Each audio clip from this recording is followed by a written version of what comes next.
This is homework exercise, try it 18-4.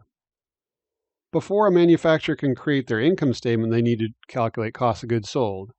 And before they can calculate cost of goods sold, they need to calculate cost of goods manufactured. So once again, from the homework slides, we need to know this data. This is the flow of costs through a manufacturing process. Down below is a T account method, which most students understand the most. The raw materials come in to the company when they are purchased, and then they're put to use in work in process inventory, which are the goods that are being produced that are in the process of being produced, things like guitars that are in the process of being produced.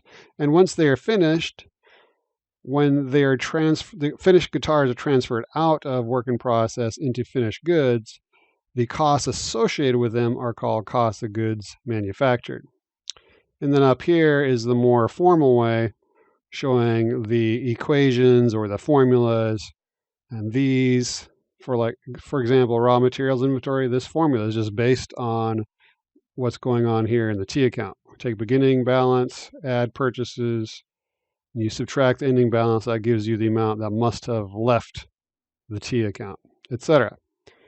So we're going to first create the cost of goods manufactured, and then we will calculate cost of goods sold. So the cost of goods manufactured is just taking this data and putting it in a more formal schedule format.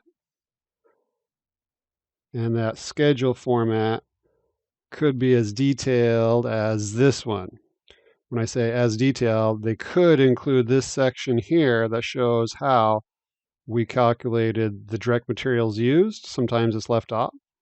And then this amount here, total manufacturing overhead, they sometimes include the detail over here. On this homework problem, they won't include this detail for manufacturing overhead, but they will include this detail to calculate direct materials used.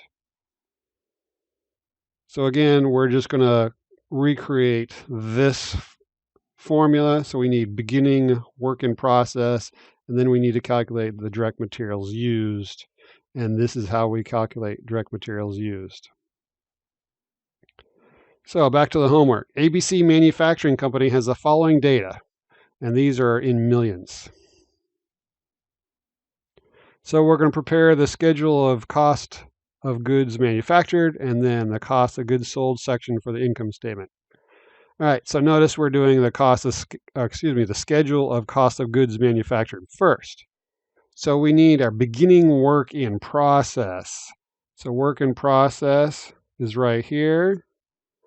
We need the beginning one, so that's January 1st. We've got 12 million.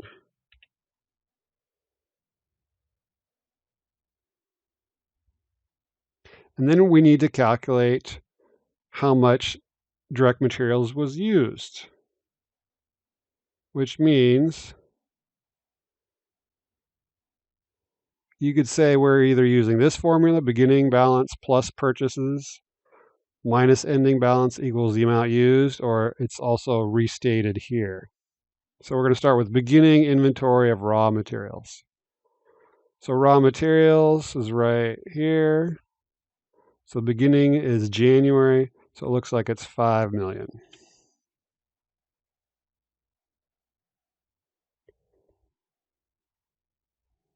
And what's next? We're going to add our purchases and then subtract ending balance. Now, once we add our purchases, I'm looking up here now, that gives us something called direct materials available for use. So we've got purchases of raw materials, including freight in. Remember, freight in is just the shipping cost to get those raw materials delivered to us. And purchases are right here, 25 million. So how much was available for use?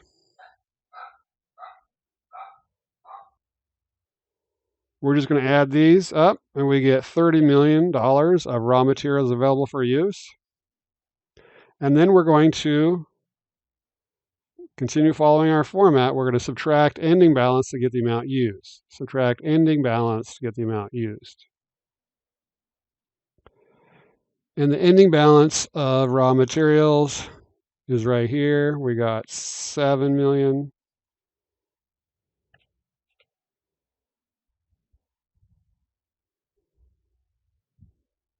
Ending raw materials.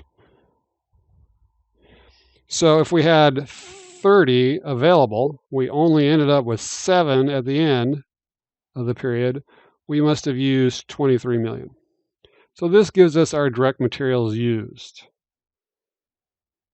So we've calculated this, direct materials used, we put it over here. Now we just need direct labor and manufacturing overhead. We need direct labor, manufacturing overhead.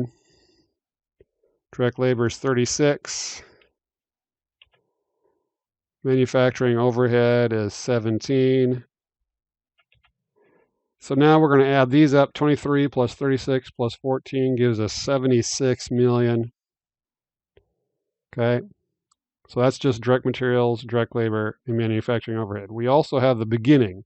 So we're going to take the beginning work in process inventory. Those were the goods that were in the process of being made at the end of the last period. Therefore, they become the beginning balance of this period.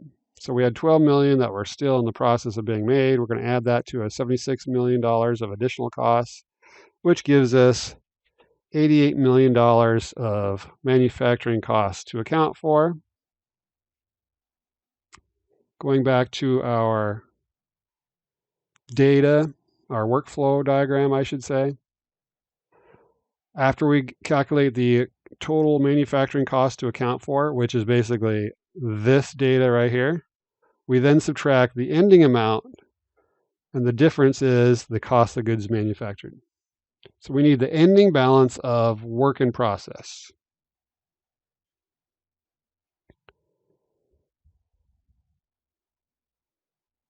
Ending work in process ending is 16 million. So we're going to subtract that.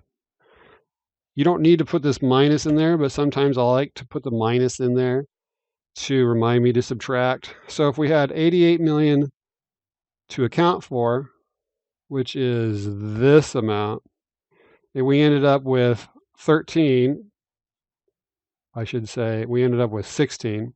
So if this was 88 and we ended up with 16, how much must we have used? In other words, what's the cost? How much was transferred out, and therefore went into finished goods. So the amount transferred out right here, these are the costs of the products that were finished. So we do the math. 88 minus 16 gives us 72 million. Let's see if my accounting lab accepts this negative. It will probably remove it and not give me a deduction. Again, you do not have to put the minus in there. I just like to do that sometimes. Yeah, it's not going to let me do that. So previous homework problems have allowed me to do that. Apparently this one will not. What did I do wrong? Oh, I should have checked my error message. Always read the error message. I see what I did wrong. This should be 17. And again, just because I'm stubborn, I'm going to see if it will have accepted my minus 16 there. Yes, it does accept it. Now, it should remove it. No, it doesn't remove it. So notice this minus 7. When I subtracted this, I did not have the minus sign. I could have put it in there, but it is not required. And I put the minus sign here. It is not required. So what this gives us is 72. What this means is $72 million. Means that whatever the goods were that we manufactured in the year, this year, they cost us $72 million to make. All right. Now what we're going to do, we need to calculate our cost of goods sold right here. So if you like the T account method, we have our beginning balance plus cost of goods manufactured minus our ending balance. So right here it's the same thing. Beginning finished goods plus cost of goods manufactured and that will give us cost of goods available for sale.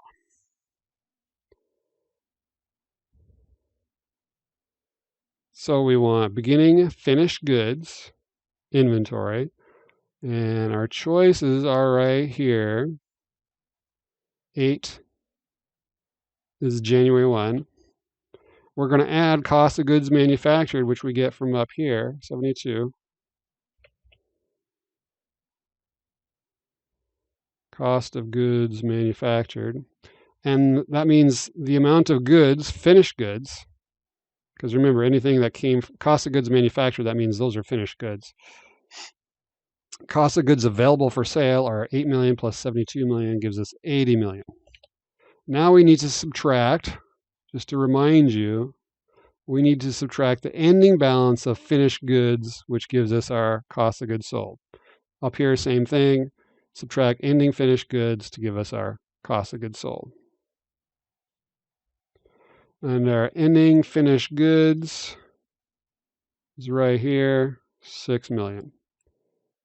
Now again, because I'm stubborn, I want to show you that you can put the minus sign in there, but you do not have to. So this is ending finished goods.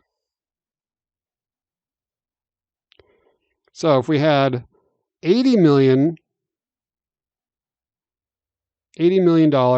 of goods available for sale, and we ended up with only 6 million at the end of the year, we must have sold the difference, which is 74 million.